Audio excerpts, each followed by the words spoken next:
Okay, thank you very much for coming. My name is Steve Boulter. I led the engineering team that delivered the I-Pace, of which you all drive. This is a live stream. It's the first live stream I've ever done in my life. Who knows what I'm going to say? Who knows what you're going to say? But really, it is all about you having the opportunity to ask me questions directly about all things I-Pace, particularly from the engineering side. I am just going to run through some short slides just to maybe show you some images and some things that you may not have seen in the public domain before, and just tell you a little bit about what this car has really meant for Jaguar and how things have really changed for the start of this new era for all of us, really, and particularly for my engineering team and how we've had to adapt. At Jaguar, we've got a really proud heritage of the design of our cars, and we actually start the process of designing a new car in exactly the same way as we always have, actually. Even though this is our first EV, the genesis really starts from the same place. It starts in our design showrooms, and it starts with a pencil and a piece of paper, albeit this one was completely and utterly blank compared to any car that we've designed before. And as we start to progress the sketches, this is actually about 5 years old, this sketch now, but you can already see that this is the I-Pace that we have actually put into production today. It's about this time that my team come on board, because we start to turn these sketches and these ideas into something that we would call geometry. So this is what we actually start to draw up and turn into engineering drawings rather than just the sketches that we find from the design team. We're still one of the few companies that still actually do this life-size clay modeling. So we don't start drawing things in engineering drawings. We start with the fluidity of either crayons and pencils and then into clay. And we keep turning this back into geometry, then we turn it back into clay and then back into geometry until the car feels just right. So we make these life-size clay models with sculptors that we have in our design office back in Warwickshire. And then we start to turn this into something that actually moves, which is, for me, the most exciting part of all in this process. You might recognize this as an F-Pace. So the I-Pace actually started life with the battery and the motors that we actually, with some surgery, put it into an F-Pace very, very early on. So this was actually the first time that an I-Pace sort of started to exist, was in this form, maybe 3.5 years ago or something like that. And then we make these hand-built prototypes. We make about 100 to 150 hand-built prototypes, which actually represent what the production car is, albeit we hand-build them in our prototype facilities in Warwickshire. Each one of these cars can cost anywhere between £500,000 and £1 million just for one car to test. And we do all sorts of testing. We do thousands and thousands of hours of testings with all sorts of things. And actually, because our stablemates Land Rover, we have quite stringent sort of off-road capability tests as well, which the I-Pace has gone through. So even though this is an electric vehicle, we still do all sorts of tests like this. And even for a lot of our board members, this was quite an exciting thing to see, an electric vehicle doing something like this. It's actually got the same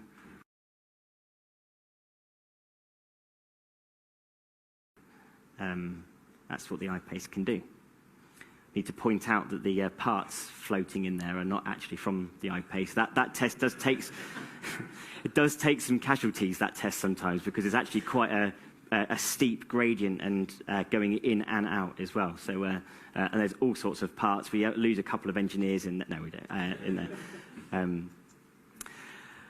And we've also not just had to recruit different types of engineers and learn new different engineering practices to develop cars like the I-Pace. We've had to develop new ways of actually testing them and validating them as well. So our engine rigs for testing the engines were not suitable for testing a motor. So we've had to find novel ways of creating these new test facilities to do this sort of thing. What you can see here is actually a test rig to measure the noise coming out of the EDU. And something that's very different about an electric motor is actually the noise is also created by the car. So you can't just put a solitary motor on a rig and test it. The car has to be present with it as well.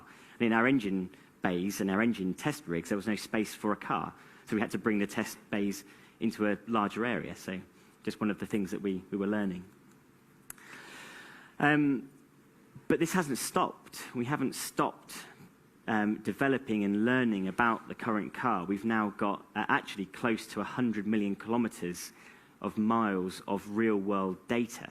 And we've been using this along with data that we've been collecting from our E-Trophy racing series. So things like the batteries and the motors on our E-Trophy racing series, they're the same batteries and motors that you find in the road car.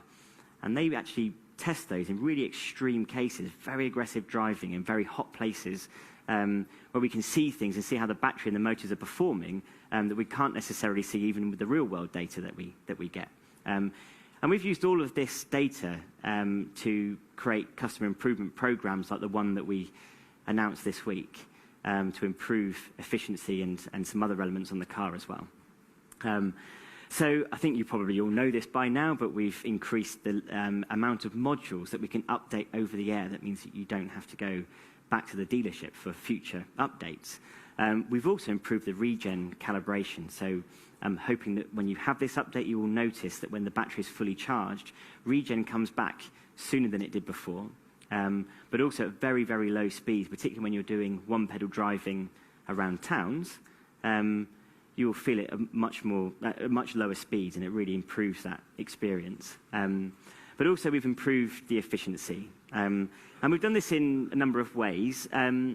We've really improved the performance, particularly of heating the car up. And for you guys in Norway, this is going to be particularly critical. So we have a very complex and very clever heat pump system on the car, and it can scavenge heat from different ways. So it can scavenge it from the ambient air, it can scavenge it from the e-drive circuit, so the heat that's actually generated by the motors and the propulsion system, as well as just creating its own heat using electrical energy directly. And we've really optimized the way that this works to really, really improve the efficiency when you're in the cold regions. It also actually helps the car warm up itself faster as well. So things like the EDUs get warmer faster to improve efficiency. We've also changed the torque split. So in comfort mode, it's 0-100, and it was the same in eco mode. We've now changed that in eco mode, the torque split is 30-70.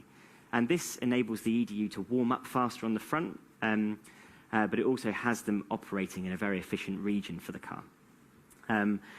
We also have changed where 0 is on the displayed range. So we have a buffer like every other manufacturer there to mean that it doesn't say 0 and you conk out straight away. We've actually found that with lots of the data that we're seeing that we were perhaps a little conservative of where that was, and we've moved that down a bit further, so you're actually going to be presented with more of the usable capacity on your display screen. And finally, we've actually overhauled the cooling software completely. So this does things like enable the active vanes, which are these shutters on the lower of the car, to stay closed for longer, and it reduces your drag. So we've made some big improvements on the cooling circuit. That is all I'm going to say, because this is all about you asking questions, and because we've got a live stream, we're going to get some questions, I imagine, from Facebook too. So over to you. Do we have any questions here? Any questions? This is your chance to get your answers from Stephen. Okay. I'll do some from... Yeah, you have one? Perfect. Yeah. I'll just give you the mic. Hello. Hi. I'm very happy driver of I-Pace, as you understand, and I'm very happy being able to have a trolley back the car, and it can have 750 kilos, from what I know. Why is this limit so low? Will you extend this later on? So 750 kilogram towing is the question. Right. So, I mean, Jaguar isn't typically a towing manufacturer. we haven't really been that long in the SUV business either. Also, towing in other markets outside of Norway, towing is mostly you need a license to carry more than 750 kilos, and China don't tow at all, for example. And I think it's the volume that we've seen in Norway was quite unexpected. We knew that it was going to be an attraction to the fact that it was an EV, but you haven't typically been such a large market for us. And towing in Norway is quite a unique. I mean, there's lots of unique things about Norwegians as I'm learning and finding out, and one of them is towing. And I've seen it with my own eyes. I've seen a lot of electric vehicles towing lots of big things. And to be honest, that is, quite new territory to us. So it was, on our part, that was, perhaps not the right direction. But we are hearing the feedback loud and clear. Do you know how big the percentage is about people having the People having a tow bar on an I-Pace? Well, globally, it's very small. Norway's quite high. Yeah, Norway's quite high. I don't actually know the answer to that off the top of my head. Yeah, it's much larger proportion compared to the rest of the world by a big factor in Norway. I suppose it's a kind of a must in Norway. This is what you are telling us, yeah. This is definitely... yeah. Do you have an open list of future improvements of the car, like forced battery heating on your way to the charging station or other things that would be convenient for us driving the car in the winter? So giving you plans that we have in the future is, I've actually got a sniper aimed at my head from the PR team, and if I tell you about anything that happens in the future, I tend to get quite told off. So all I can tell you is we're continuing a lot of development, and we are going to try and make as much of the new opportunities that we find backward compatible with the current car. But I can't commit to you anything above and beyond what we've already communicated. But you should use the users' knowledge and experience using the car in everyday use to actually ask for suggestions what you could improve. Yeah. Because some of them are really simple and stupid and would cost nothing to implement. So we do that. The amount that we do it is very different now because of I-Pace. And I would also say because of customers like Norwegian customers, one of the things that really struck me when I first started getting the reports from social media to see what a lot of people are saying, and then coming here, this is my second time that I've come to Norway now, is just how knowledgeable Norwegian customers are on the subject of electric vehicles. And again, that is just something completely and utterly unique to Norway. And we do take what is said. I mean, part of the reason for this event, yes, I'm here to answer your questions, but obviously we are getting this data and we are writing notes about the questions that you ask, and we're compiling them, and we do feed that back in. So, and we take that very seriously.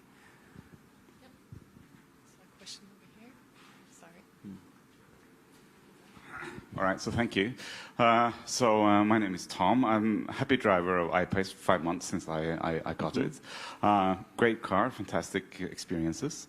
When I chose to buy it, I was really shopping around, looking around, and doing a lot of research. And I chose it because of the brand, the premiumness, and the fantastic feeling of the car itself. Of course, the staple brand in Norway for electric cars is Tesla, which is everywhere, and I kind of just had it. I didn't want a Tesla, and driving it, experiencing it, it's all there. It's all fantastic. But when I then sort of hear and comparisons with Tesla, and I see for myself as well that Jaguar wins because it's such a premium car, but nevertheless, when it comes to the sort of the software features of things, Tesla is still sort of way ahead. And we're being promised that the app is going to improve and that you can control the charging, which currently you cannot do with the app, and different things that sort of is so bread and butter for Tesla and for other cars, and just surprising why it's not here with Jaguar. So that's one, if you can say a little bit about what you're thinking about and around sort of the technology, the IT technology part of things, where I kind of feel that you're lagging a little bit behind, even if the updates that are coming is very fundamental for vehicle performance. So those are sort of great from a technical point of view when it comes to the vehicle itself, but I'm still sort of missing something on that software side, which I just feel then, and obviously Tesla is far ahead and more experienced. So that's one question. And the other one is about Jaguar itself, why it went electric, and what electric vehicles is going to mean for the future of Jaguar, if you can say anything about that. I'll do my best.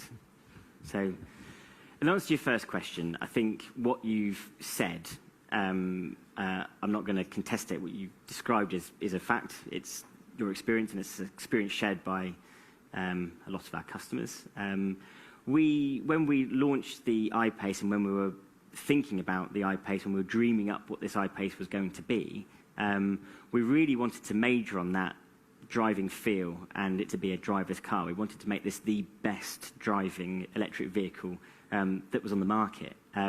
We really, really majored on that. I think when it comes to comparing the infotainment system and the software with Tesla, I think you've pointed out something that they're very, very strong at. We are spending a lot of time now investing in the right people, investing in the right technology to improve our position on that. Tesla have created something that has actually set a benchmark for a lot of manufacturers, and I think your observation is correct. We recognise that, and we're doing a lot to address that. So we're going to be making, smaller incremental improvements for existing customers, which is why we were quite keen on making sure that our over-the-air capability was ready for I-Pace customers. But this goes back to we're having to recruit different types of people at Jaguar now than we have done before. If you look at our demographic, is very different. The type of people that we have that are mechanical engineers versus what we're recruiting for now are people into mechatronics and software. And, we have actually now got quite a big software house in Ireland to work on this. So we understand what you're saying. There's nothing much more I can say to help you with your current car, but we're working really, really hard on that. Your second question was more, why did we do an electric vehicle at this time? Where is Jaguar going with electric cars going forward into the future? Is more models going to become electric, other models, exciting models, what's happening going forward? I mean, there are a lot of reasons why we went electric and why we're going electric. And I think the PR line is next year that every version of our lineup is going to have some form of electrified propulsion system from PHEV to full BEV. And we've already announced that even our flagship model, the XJ, is going to be pure electric and nothing else. And that is going to have a release date in the not too distant future. But yes, there's corporate emissions. There's there's the environment to consider, and we could talk about that, and it would be quite boring because that's what everybody talks about with it. But one of the other things that we've always talked about, pace and grace with electric vehicles, with vehicles in Jaguar.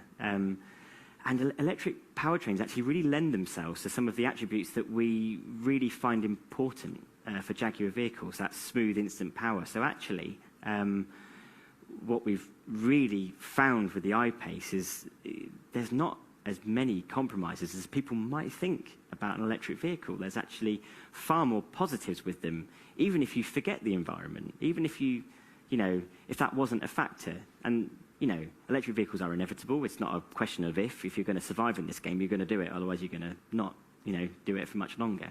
But actually, the attributes are really, really good. Like the way the car feels, the way it drives. The off-road performance of an electric vehicle is really, really good. We make some of the world's best off-road vehicles, our stablemate Land Rover and Range Rover. But on loose surfaces and slush and ice and snow, the I-Pace gives them a real run for their money. Really, really does. And we're starting to realise all these opportunities now and unlock them. And that means that no longer are automotive painfully having to convert to electric vehicles. Actually, no, we want to, because actually they're going to be better cars. And that's the way we feel in Jaguar. But I cannot tell you enough how bigger this change really has been to my working environment. I've been at Jaguar for 14 years, and the place is unrecognisable. The people are different. The vibe is different. It feels like a startup company now because of the change has been so big. We've just had to take a big chunk of what we do and how we do business and go, put it in the bin and start again. And it feels like a startup company. It's so exciting. It's a really, really great time to be an engineer in the automotive industry. It's fantastic. Just one follow-up very quick. Yeah. So the owners are Tata, Indian company. Does that influence you in any way, or are you still sort of the British Jaguar DNA? Because I've worked for Jaguar for 14 years, I've worked for the company under two ownership. So when I started, we were owned by Ford, and partway through my career, we were sold to Tata. And the difference was profound. When we were owned by Ford, we were part of the Ford stable. All of the board was Ford, and we didn't have much freedom, or as much freedom over what we could do creatively and what we could decide to do. Tata Motors, although yes, they make cars, they don't make cars in any of our segments, and actually they don't make cars really in the markets that they deal with. They just replaced the board for Jaguar board and Jaguar Land Rover board, and actually we have very little input from them apart from just masses of support. So actually, our headquarters is still in the UK. That has never changed. We just have oodles of support from them, and they let us get on with what we want to do. Basically, it's probably the best way to describe it. So it has been very different, but they just let us do what we want to do. So we forget frequently that we are owned by Tata. Yeah. Is there any more questions from here? Yeah.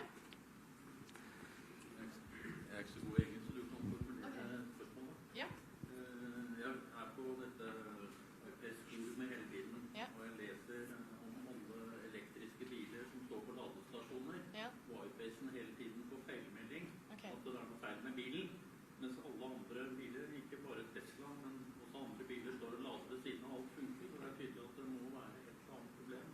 Når du connecter til ladestasjonen? Okay, so he says that he experienced himself and also other customers on the forum for I-Pace experiencing when they want to connect to the charging points when DC charging.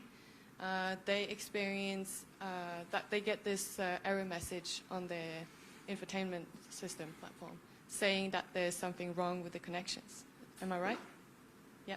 Okay. So, yes, we know. And we also, there are some chargers in Norway, particularly, that exhibit this condition. As part of this campaign, we are actually updating the software on the charging control module, which will help in a lot of these situations. I can't promise you that it would remove them completely, because without boring you with the whole story, there's a simple protocol that everybody should be following, and different chargers implement it in slightly different ways, and we have to go out and test every single one, but even one charger with the same model number can have been updated with its own software. So we are having to continually do this, and we will always have to continually do this with each new charger that comes out. We tend to have some problems with some of the much older chargers, DC chargers, that we're having to go around the loop and rectify. One of the reasons that we've made the charging module capable of being updated over the air is for this reason. It's so that we can continually make sure we keep on top of any compatibility issues. But I would urge you to go back to the dealer and make sure it has got the latest software on it. It's part of this pack. But also just continue to report any issues that you do see. But we are constantly working on them around the clock. Thank you. We have a question over here as well. I think we're going to have a question over here. Thank you. Thank you. I've been an I-Pace owner since October last year, driven a little bit more than 30,000 kilometers. Very happy for the road handling, fantastic road handling. That's perfect. The software is a challenge. You recognize that. I think that's good. Have you considered, or is there some kind of user community where we can exchange views and get updates, or where I can look into what are the known bugs and bug fixes coming? Because I was asking my local dealer, and they basically they upgrade the software. But if that upgrade doesn't contain the errors I've discovered, then there's no way for me to be able to check that. So I mean, in the software community, typically you exchange views on what known bugs and known updates, etc. So I think that's a recommendation that you could. If that doesn't exist, then please create one, and we'll share views and suggestions and ideas to improve the software. So yeah, no, we don't do that right now, but we are looking at it. Okay. Yeah, you're not the first person to have recommended that, so thank you. We recognise that you might want to be able to check to see, you know, when issues are resolved, and also coming with suggestions, and why don't you do like this, or we've seen that in other cars, and like your Tesla experience. Obviously you're checking yourself, but you know, from a bigger and bigger user community, I think that would give useful input to you. Yeah, I agree. I think it's a good idea. So thank you. Any more questions? Yep. Hi. So I was just wondering, will there be any improvements in charging speed and capacity in the future? I can't commit anything to you right now. On the subject of DC charging and particularly in Norway because of the climate, we are looking at ways of unlocking more charging speed at the moment, but I can't commit anything to you right now. The car does charge from 0 to 80% in 40 minutes, but we measured that in the same way that we measure the range, which is done in the WLTP conditions at 25 degrees. But it's very difficult, particularly for Norwegian customers, to have a battery that's at 25 degrees. So we recognise that you're not really seeing that in the real world. We have to balance this with the health of the battery. Fast charging is the single biggest factor in the health and the aging of a lithium-ion battery. We are very, very conscious and making sure that we don't ever put the battery in any parameters that will unduly accelerate the rate that it ages. We offer a warranty to all I-Pace customers of 8 years to 70%. We don't just want to just about scrape by and give you that. We want to make sure that all customers continue to have a very high capacity and high range for a long, long time, for years and years and years. That said, have we been too conservative with that? And I think we're hearing a lot of customers tell us that perhaps we have, which is why we're looking into it.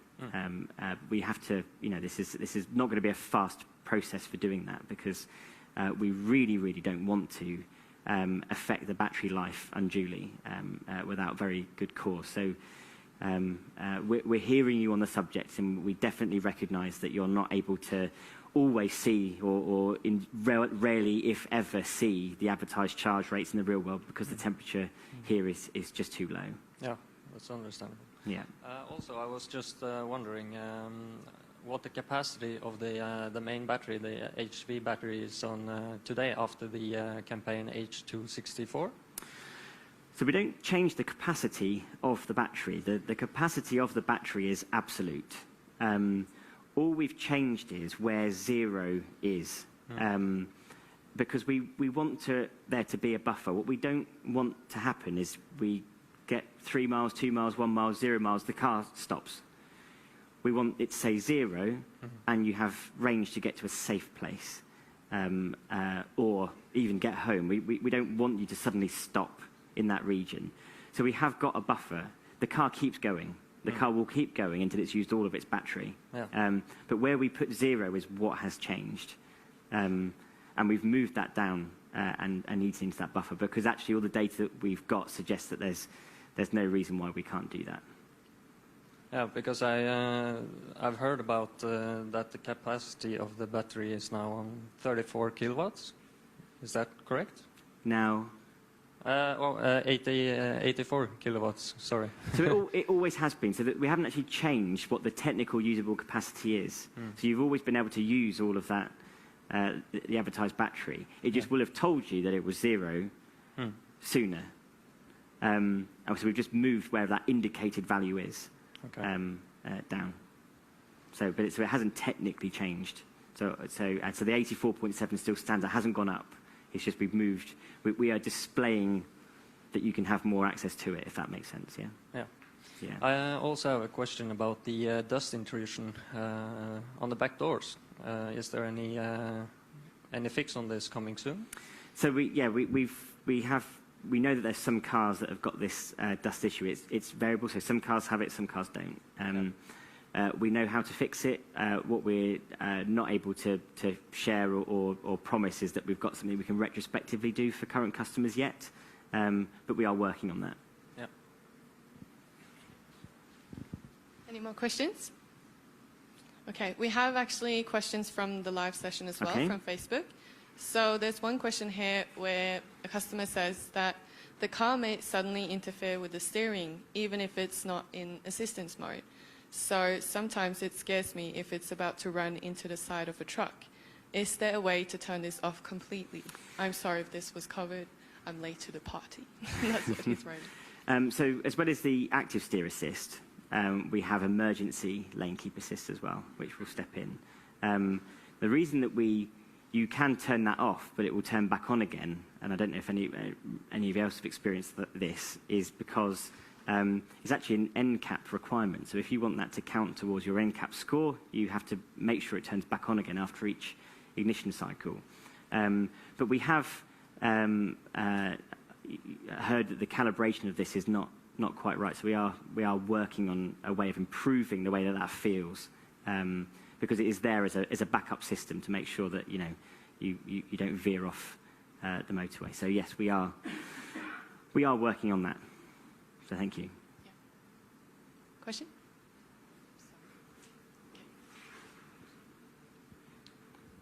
I have a small question regarding wheel size. I just recognized after driving the 20-inch wheels for a few months, I tested the 18-inch wheels and figured out it's quite a lot more comfortable. In fact, it's a huge difference. And I also hear that you extend your range. Can you explain a little bit about this? The advantage and disadvantage with different wheel sizes?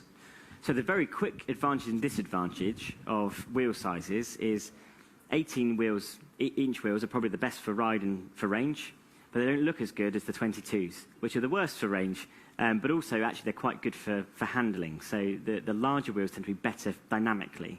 But small wheels, large tyres is actually very good for range. One of the reasons that they're very good for range, they can have nice soft sidewalls.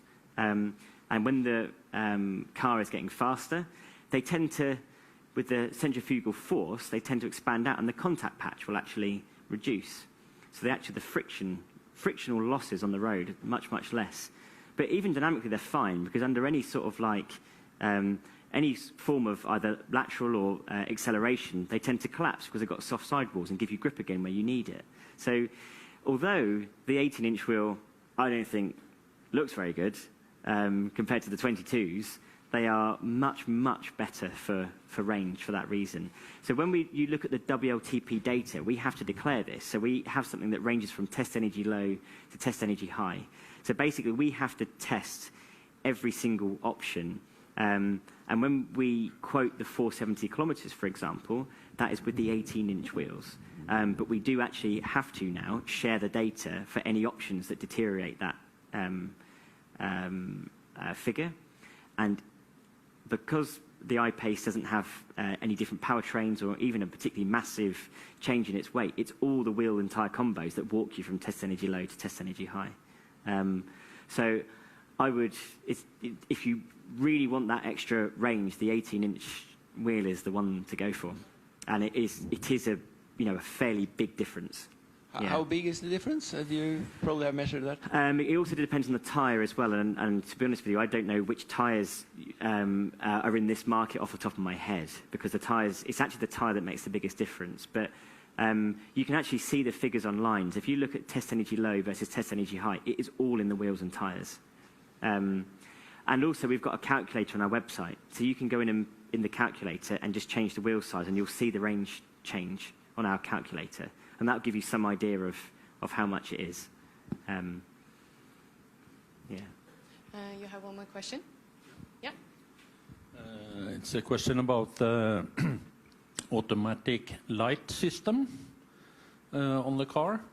When, for example, a car is driving and passes me, and it's dark, I feel it's too long time before it changed to long light again. In Norway we have very many mooses, and I feel it should change before, because I don't feel comfortable with it. Okay. And I don't think it is according to Norwegian standard.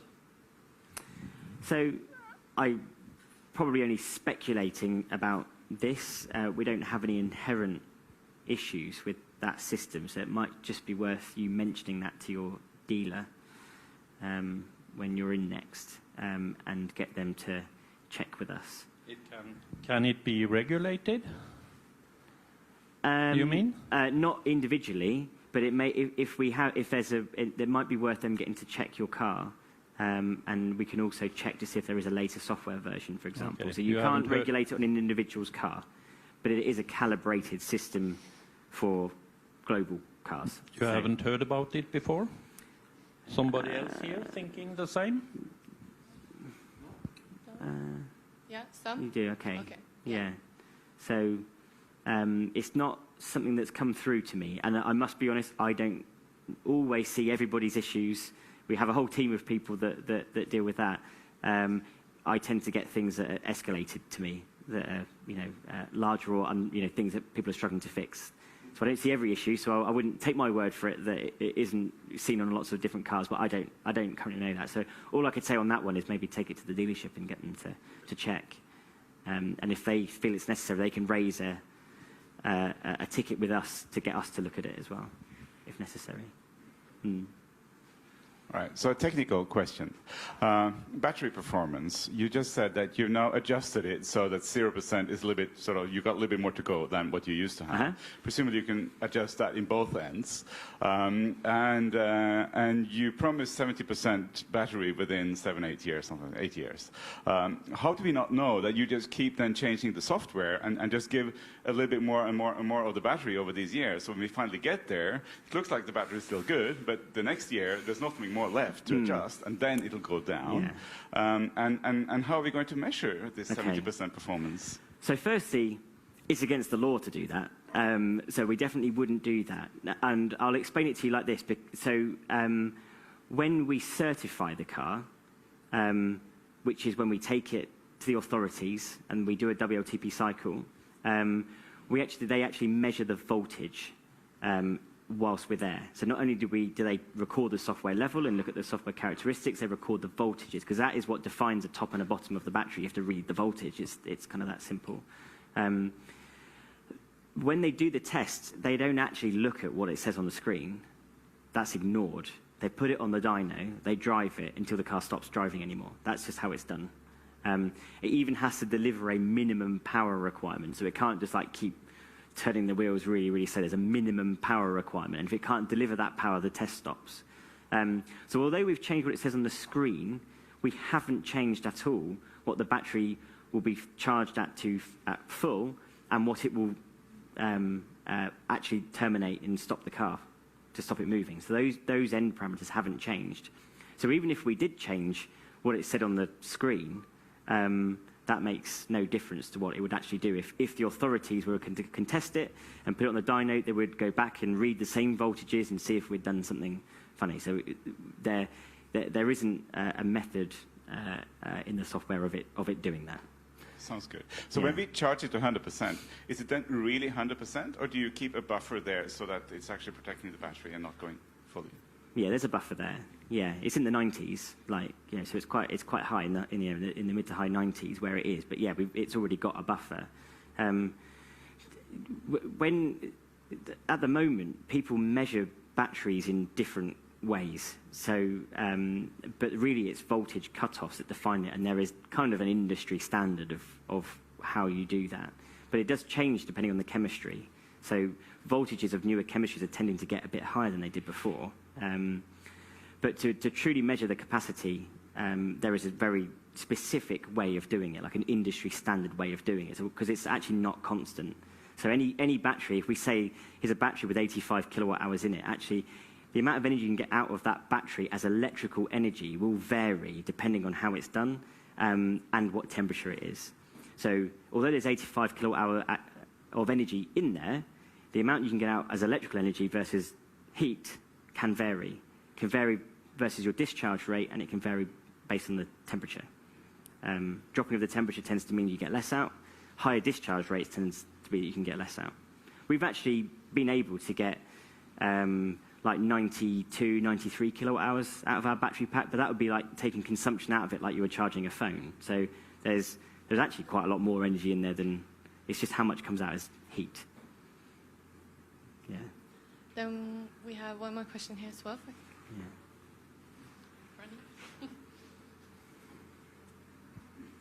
Yeah. I have a question about adaptive cruise control.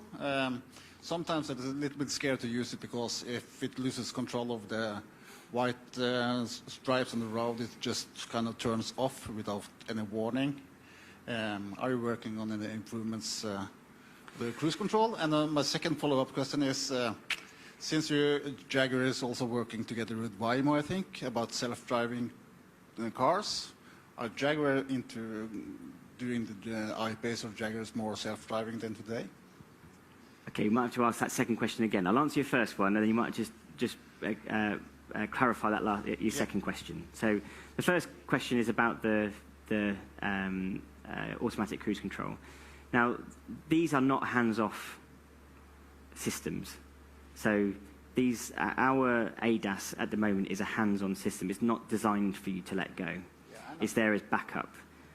You are still in control, and it's only if for some reason, through distraction or an event or something that means that you lose control, it will be there to back you up.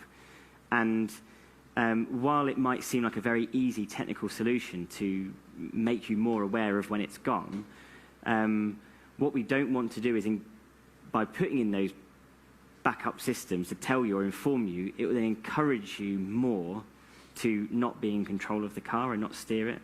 But all of our systems currently you are in control, and we want you to remain in control at all times. And therefore, even by telling you we're in control, we're not in control, we're already sort of like inviting you to not be in control, which is why we don't offer that. That's our theory. Now, I think if you think that's wrong and that's up to you, you're the customers, you can decide. But that is our theory, that we don't want people to feel like the car is driving, because it's not. It's not an autonomous car. We do have autonomous I-Pace because the Google self-driving car company, Waymo, are using I-Pace. Now, they are true self-driving cars, and you don't even have to be sat in the front seat. But until those days come when you can get into a cab and it takes full control, we really design our systems around making sure you maintain control, and that's why we've deployed it in the way that we have. Yeah. And I know if you've had other products, it might feel like a step back, but that's our approach. Okay, because I had some scary moments with the hands on the wheel and the steering turned off, and it was not a very steep curve, but it was kind of... That's why we always say, just stay in control. Like, it's not a system for you to let the car do it. It's just to make it easier and to guide it and to center the car, really. So you've got to maintain a torque input into the steering wheel. Yeah. Yeah, but I think it could be improved, at least.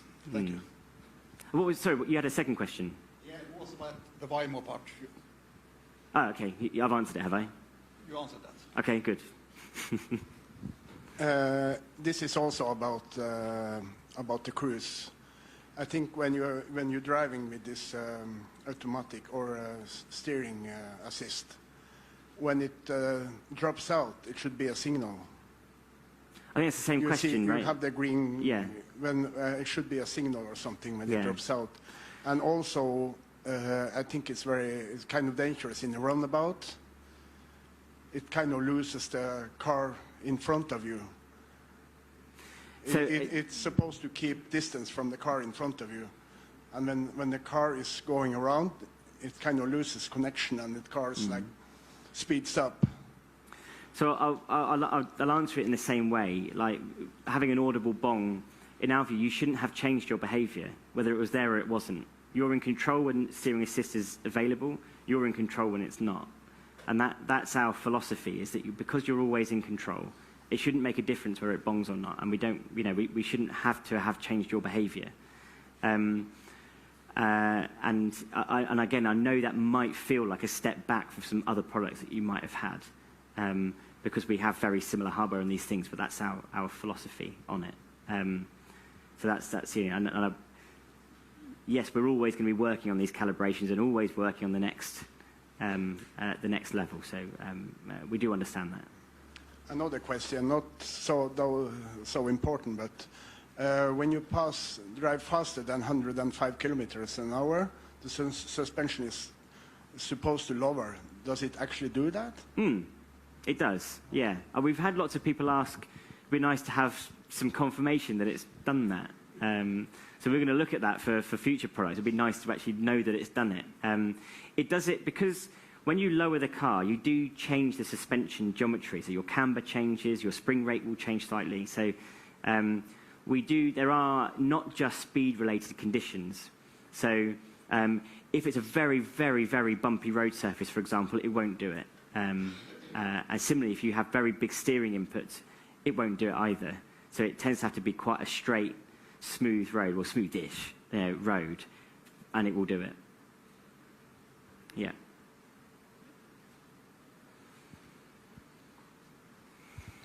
I have a question about the sign, the road sign recognition system. Here in Norway, we have quite a few LED signs, and I noticed that the car has some trouble recognizing these signs. Are you working on some fix on this, or? Yeah, what's LE, like low emission? The speed limit signs are of LED lights instead of LED. They're a light rather than a panel. Yeah.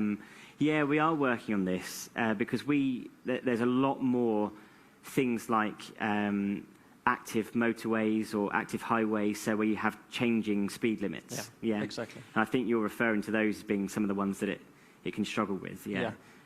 So yeah, we are having to develop ways of making sure we can pick those up a lot better. Yeah. So you are aware of the problem. Yeah. Okay. They're a lot more popular now, like those changing speed limits. Yeah. I also have a question about the Apple CarPlay and Spotify. Because I heard that Spotify is being removed from Apple CarPlay, or already have. I'm not sure, but can you tell me a little bit about this, around that? I can't, simply because I don't know, actually. Okay. I still have CarPlay and Spotify in my car, in my iPad. I have the latest software. I don't know if that's a regional thing. We'll have to take that one away. Okay. I'm not aware of that, I'm afraid. Yeah.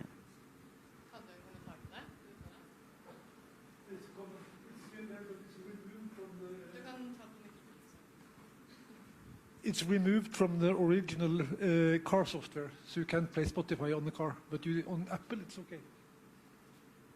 Okay, thank you. That was embarrassing that you knew and I didn't, but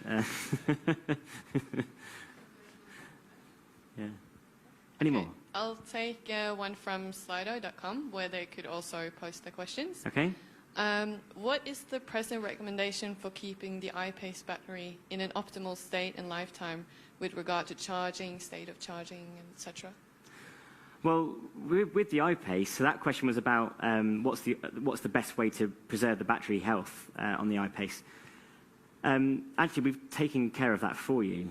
and it goes back to some of the earlier questions we had about the charging rates, it's actually quite difficult to, or nigh impossible to do something that actually jeopardizes the battery health of the car. We get a lot of questions about charging it to 100% and leaving it at 100%. And some older battery technologies didn't like being up that 100% region, but there's a couple of reasons why that's absolutely fine on an I-Pace. One is that actually it's not charged fully at 100% anyway, it's already slightly lower than that. But the battery technology has just moved on as well, and there is absolutely no tangible difference, and we've done a lot of testing on batteries and cars to check this, between 80% or even 75% battery compared to 100%. There is really no tangible difference in the lifetime of the battery. Now, if I was going to store a battery for 30 years and put it, in a chamber somewhere, I would drop the SOC, but I would drop it to like 30%. Then it would make some sort of difference to its calendar aging. But so charging to 100% is absolutely fine. And the thermal systems on the car manage the temperatures perfectly fine, so you don't need to worry about it. So there is very little you need to do. The only things that is very good to do that just makes the car more efficient is use things like the preconditioning feature. Regen is actually quite good for the battery as well. Regen braking is actually does more than just recuperate energy. It's actually quite good for the battery. Just it's marginal, but just at those times, it's quite good. And just keeping his maximum capacity. I'd say if there's customers that DC charge a lot or exclusively DC charge, I would try and squeeze in an AC charge for a long period of time at some point if you can. It just helps to balance. A lot of DC chargers don't give you enough time to do proper balancing. An AC charger, it just enables the car to balance a bit better. This is the cell balancing, and it doesn't do anything detrimental for the health of the car, but it just enables you to make sure you're fully charging the car properly, because if you get a little bit of imbalance, you can be missing a little bit of capacity at that top end if you're not careful. But other than that, you don't need to do anything special. Are there any more questions here? Yep.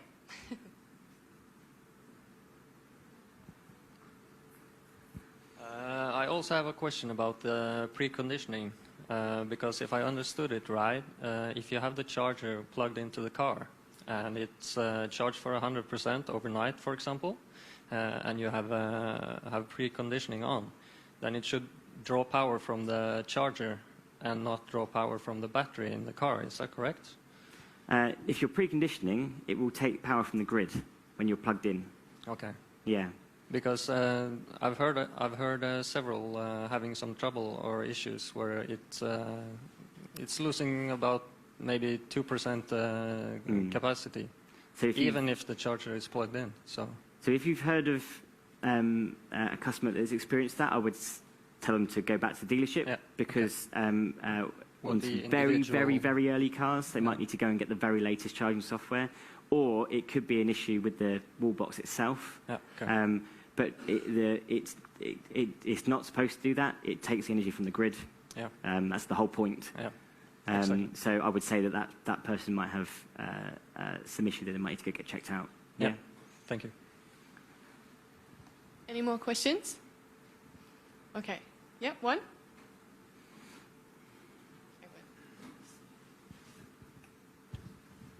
I just got a wall box and recognized that it's much faster than I expected. It's going 5 times faster than the box that followed the car.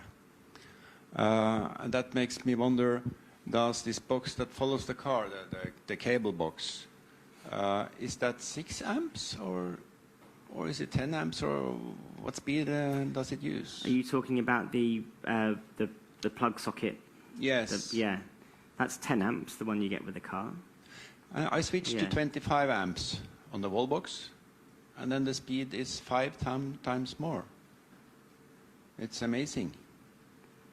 So if you've got 25, I mean, that will be much faster, much faster. Well, it should be 2.5 times, I would suggest, not 5 times. I don't. That's why I wonder. The one you get with a car is 10 amps. If you've got a 25 amp wall box, I would have expected it to be 2.5 times faster, but I don't know. You flummoxed me there, but it is a 10 amp charger that comes with it.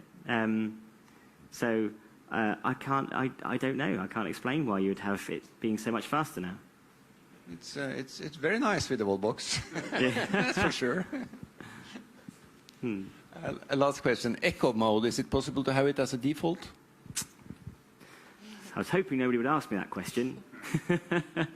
The answer is really boring. Yeah, it's really easy to do that piece of code. Crikey, we could get somebody to do that in about 30 seconds. The answer is, and the reason why we haven't done it and can't do it, is because when WLTP came in, we were one of the first electric vehicles to do the WLTP cycle out of anybody. It was also the first car at JLR that had done the WLTP cycle as well. But one of the new rules that they put in was to do with driver modes. And they said that if you do your test in comfort mode, which is what we did, then you must always default back to that comfort mode. You cannot go to any other mode. And the reason for this rule is that, particularly for ICE vehicles, less so with electric vehicles, sorry, internal combustion engine vehicles, compared to electric vehicles, is they were worried, rightly worried, that you could do the cycle in a mode and make a nicer mode for the customer. They stay in that the whole time, and that produces much worse emissions. So there is a method that we can do it. For if we were to recertify the car, you have to test in every single mode, and they pick the worst one. This is what we are likely to do on future vehicles. I think even Audi said recently that doing the WLTP cycle is extremely costly and time-consuming, and we can't. It's very difficult to retrospectively do something like that for a car that's already sold and out in the market. So, however, we are actually going to try and lobby with them to let us do it, because we are trying to argue that we've created a mode that is more efficient. Why would we not let customers latch in it? Surely that's better. So we are actually in the process of lobbying to the authorities to let us do that, even though it's actually not something they usually, would allow us to do retrospectively. So we have to be a bit careful about that, but I can totally understand why you might find that utterly bonkers. But there is a very big reason why, yeah. Okay, I'm going to do a final question from the slide. Okay. Preferred charging time period is not working on my car, neither set via the APP nor in car. Are you addressing this problem? I have no idea what you just said. Can you repeat that? You can set a preferred start time and stop time for your charging of your car. Ah, right, time charging. Yes. And this person's saying it doesn't feel like it's not working. Okay. Yeah, it starts charging immediately when they put the socket into the car. Okay, so this is the time charging feature where you can put in your preferred charging window to capitalise from cheap electricity. When we've created this feature, thank you, where we've based around setting a departure time. And we thought we were clever clogs because we thought, okay, you set this preferred charging window, but we will calculate whether you can fully charge your car in that window or not. And if you can't fully charge your car in that window or not, we will start charging sooner. Feedback from customers is loud and clear on that. And that is, if you've said, I want it to charge between 10 a.m. or 10 p.m. and 1 a.m., I wanted to charge in that period, and not a drop of energy should come out anymore. We've heard you loud and clear.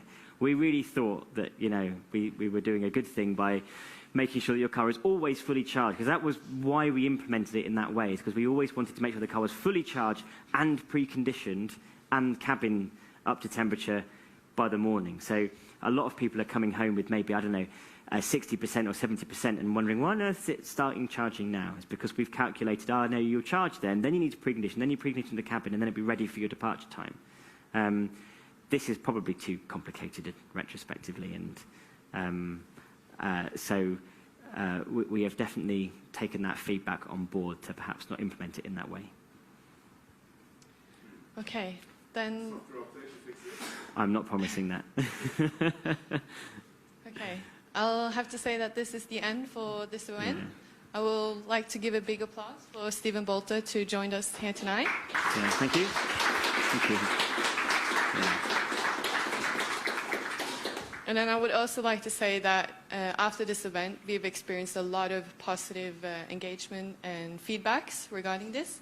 So we will keep answering your questions in the forums, as well as the newsletters with the most asked questions answered from our technicians, sometimes Stephen, and us technicians at the importer side as well.